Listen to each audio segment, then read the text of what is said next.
The ban on partial birth abortions or late-term abortions, you supported that ban. I did, and I do. Do you believe that life begins at conception?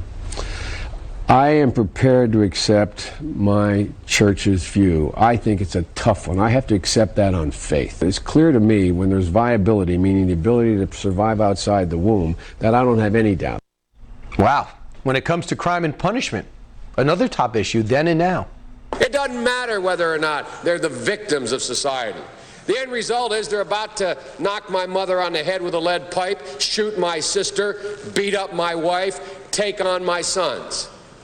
So I don't want to ask what made them do this. They must be taken off the street. Mr. President, my suggestion is don't go. We have to do 2 more things to see if he's there.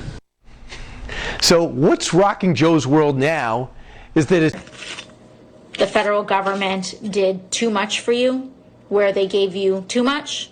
Never happened to me. I've never seen that in my life. I want to make sure that if we are crafting legislation, we're doing it in a lean and efficient way that's fiscally responsible and doesn't impact things like inflation or make our businesses less competitive. The criticism I'm getting from the people who are saying, well, Joe Manchin strings it. I'm not stringing you along. Don't you believe inflation is the #1 thing in America right now that's hurting every human being?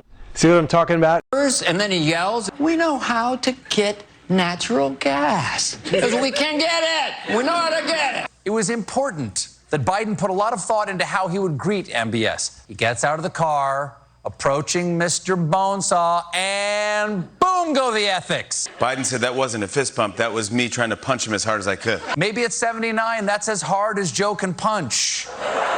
Throw them dukes up, Mohammed bin Jack bin. Stop asking him about the fist bump.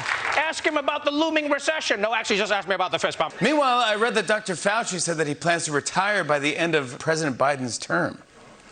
And then everyone turned to Biden like, is there anything you'd like to announce, too? Wow, remember when